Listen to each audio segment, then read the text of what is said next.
যেটুকু জল আছে তা অধিকাংশ ক্ষেত্রেই আপনার নাগালের বাইরে, অনেক গভীরে। তবে মরুভূমিতে কখনো কখনো ছোটখাটো ঝর্ণা মাটির ওপরে উঠে আসে, তবে তা দেখে বোকা হয়ে যাবেন না, হতে পারে তা চোরাবালি। শোনা যায় এই চোরাবালি আস্ত মানুষ কিংবা গাড়িও গিলে ফেলতে পারে। এখন আমি আপনাদের দেখাবো কি করে এর থেকে বেঁচে বেরিয়ে আসবেন। চোরাবালির সবচেয়ে বাজে ব্যাপার হলো যত বেশি আপনি হাত পা ছুড়বেন তত তলিয়ে যাবেন। আর আপনি হঠাৎ করে খেয়াল করবেন যে ওপর থেকে দেখে বালি মনে হলেও আসলে এতে রয়েছে এই ধরনের কাদা আর জল। যতবার পা তুলে বেরোতে চেষ্টা করবেন আরো বেশি করে যেন ভেতর দিকে টেনে নেয়। এই জন্যেই এগুলো এত বিপজ্জনক। চোরাবালিতে পড়ে মানুষ মারা যায়, তার কারণ এ শুধু আপনাকে গিলে ফেলে তাই নয়, আপনাকে বেরোতেই দেয় না। আর তার সাথে এই সূর্যের মারাত্মক তেজ। ওকে, এবারের থেকে বেরোনোর চেষ্টা করতে হবে। চোরাবালি আপনার শরীরের দ্বিগুণ ঘন, তাই এতে ডুবে যাওয়াটা সম্ভব নয়। কিন্তু আপনি যদি ভয় পেয়ে যান তাহলে আরো বেশি করে তলিয়ে যাবেন আর বেরিয়ে আসতেই পারবেন না। কারোর হাত আঁকড়ে ধরে বেরিয়ে আসার চেষ্টা করাটাই খুব স্বাভাবিক, কিন্তু বাকি উপায় কাজে না এলে তবেই করবেন।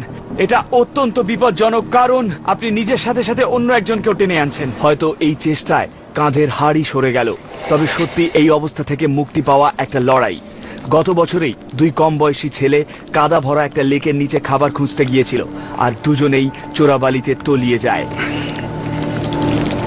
সুতরাং এর থেকে বেরোনোর জন্য আগে পা দুটো ওপরে টেনে তোলার চেষ্টা করতে হবে। আর প্রথম নিয়ম হলো মাথাটা ঠান্ডা রাখা আর ভয় হাত পা না ছোড়া। যত বেশি হাত পা ছুড়বেন তত গভীরে তলিয়ে যাবেন।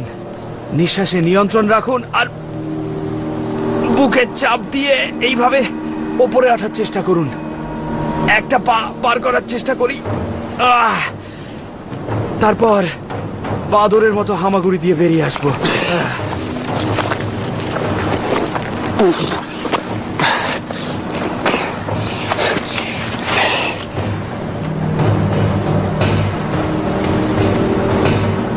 মনে হচ্ছে পায়ে ভারী জুতো পরে আছি।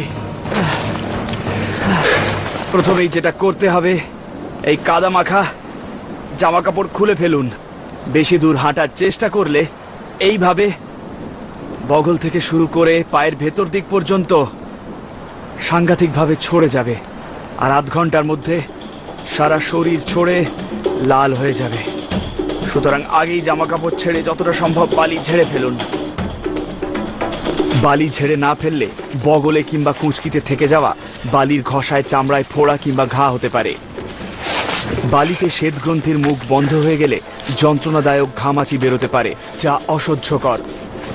তাই বালি ঝেড়ে ফেলুন, নিজের যন্ত্রণা আর বাড়াবেন না।